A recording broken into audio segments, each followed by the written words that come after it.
Are a really powerful force, aren't they? Today I'm standing before you all, embracing those emotions that have brought me here to this moment in time. My story includes times of despair, depression, anxiety, dealing with being taken to hospitals where I had brain surgery, mental institutions and even jail. My 20s were truly marred by a tough trail of learning lessons. However, my story is more about redemption than anything else. So who am I? That's the question. Who am I is such a deep and profound question, isn't it? On the surface, my name is Brody Miller. I'm a soon-to-be doctor of natural medicine on the completion of my practicum hours from Quantum University. I'm also a dedicated husband, nature enthusiast, dog lover, and entrepreneur. But even more than any of that other stuff, I'm an alchemist, and so are each and every single one of you, for the way that we continuously transmute negative emotions and negative thoughts into positivity every single day.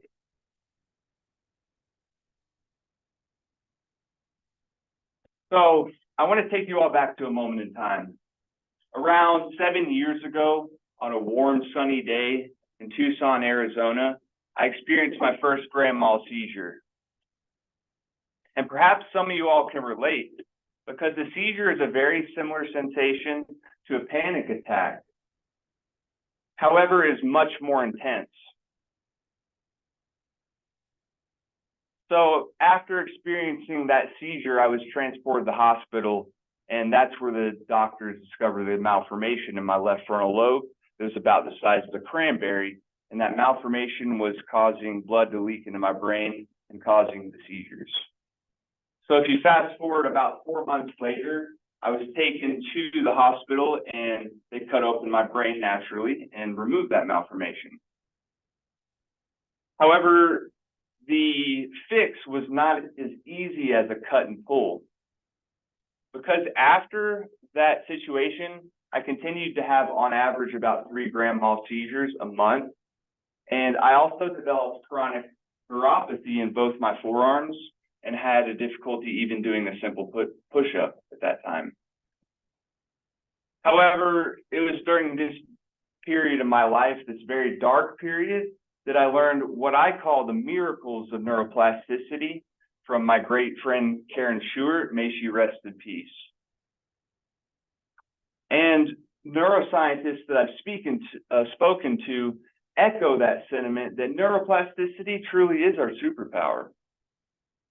And what neuroplasticity is the innate ability of our brain, body, and nervous system to rewire, change, and adapt in response to our thoughts, our emotions, our actions, and most of all, our perceptions of reality. So I'm going to dive into a little bit more of what I do and why I do it. So I focus on stress reduction. And as many of you all know, that stress truly is the number one killer. It's public enemy number one, in the sense that when it comes to neuroplasticity, it negates neuroplasticity and makes it so much more difficult to create positive neuroplasticity in your life. And statistics verify that, because there's been studies done, and on average, 700,000 people die of suicide every single year. And that means that every 40 seconds that somebody on this planet is unfortunately taking their own life. And this is truly unacceptable to me, because by the end of this speech, a handful of people have already taken their own lives. And that's what motivates me at a very deep level. So my focus is on helping young men transform their chronic stress into positive life force. And I feel very empathetic for the younger generation in this moment in time, this very moment in time, because it's a little confusing out there. And I remember my 20s when I was so confused and wondering what's going on in the world. So I can only imagine what the younger generation is going through. I know what the solution is, and it is time to act at this moment in time. What I teach is a series of modalities and methodologies that combine the innate power of neuroplasticity to help people rewire their mind using techniques such as hypnosis, subconscious mind reprogramming, nutrition, and meditation.